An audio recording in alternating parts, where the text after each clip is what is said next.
If you're a normal person like me and you don't know what's going on, why we as humans have decided to do things in the way that we are doing them, or has it always been this way?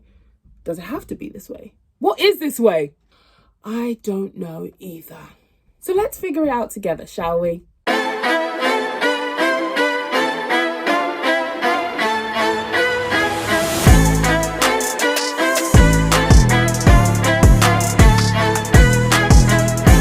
Welcome to Re-Education, where normal people like me and you figure out what the fuck's going on in language that we can understand. In March, we're starting with capitalism. What does that word actually mean? So many people say it. It's ruining our lives. It's the only system that works. Anything else is unrealistic. Does it always have to be this way? What is it?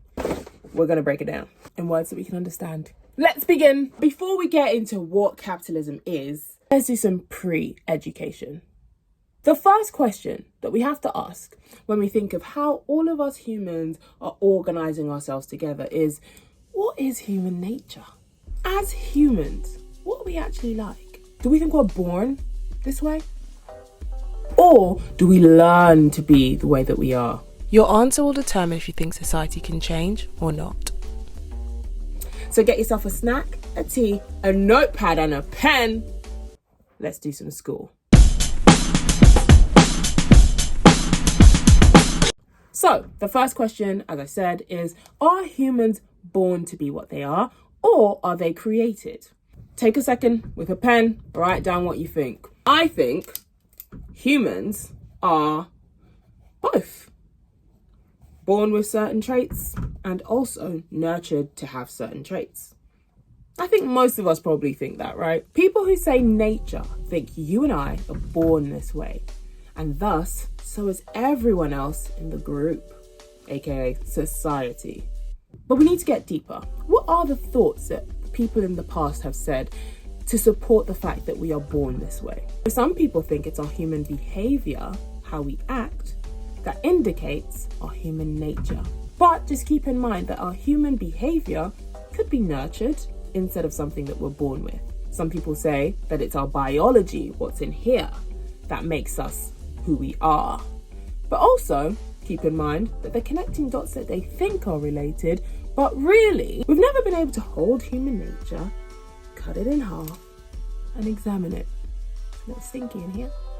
Although you can get dopamine, that means you feel senses of pleasure. Dopamine doesn't exactly translate to humans are going to always be happy. You know, they're extrapolating. So let's keep that in mind. Who's a famous thinker that has looked into biology? So scientifically, process of testing our physical body, our DNA. One of the most famous ones is Charles Darwin. Get that fucker on the screen. This dude just wanted to understand, why is there so many different types of living thing in this world? He was so curious about that and wanted to understand it. So he did rigorous processing and testing, which is science. His theory was that living things have genes inside them that randomly change. And that change in their genes makes some suited for survival and some not. Kick the bucket. Do I? If that's true, aren't humans also living things? Are some humans fit for survival and some destined to die? Well, do you know who thought so? Herbert. Fucking Herbert. So Herbert took Darwin's scientific understandings of living things, which we are, and took that understanding into the world of human politics. What is politics, by the way? We keep saying politics, politics, politics. What is it? Politics, in essence, means when a group of humans come together in order to make decisions about what? Usually about who gets what, when, and how. Power relations. Politics is about us all as human beings coming together to say, hey, this is how we can fairly distribute power. So when people say, I'm not political, I wonder who is political, who gets to make those decisions about power. The people that do care about power, I wonder if they want to give that power to you. Probably not. So going back to Spencer, he basically said, Darwin's approach to biology, understanding living things, and said, this theory found in biology proves that it's our human nature. We are all born for some of us to survive and to win, and some of us to die and to lose. It's in our genes and we cannot change it. So let's organise society by giving power to those who are destined to survive, and let those who are weak die for the good of the species. The survival of the fittest. Do you remember hearing that in COVID times? Oh, okay. Oh, okay. Maybe people are meant to die. It's the survival of the fittest. Brutal, right? Is that how we as humans are meant to work or not?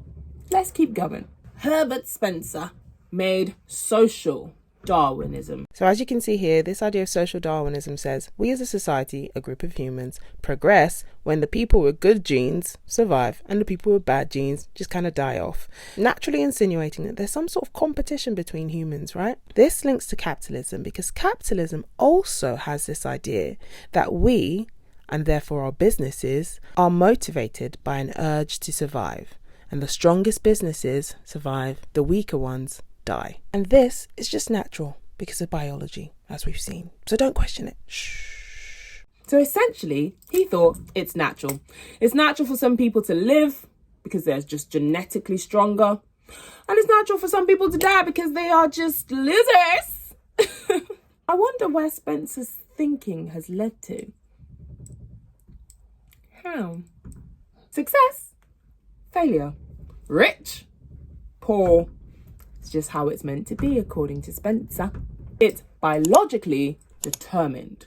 You can't change it. What other politics is based on biology? Understanding how humans behave and make decisions together based on theories on our bodies. Some two dudes called Lorenz and Tim Bergen said, we've studied animal behavior in the animal kingdom.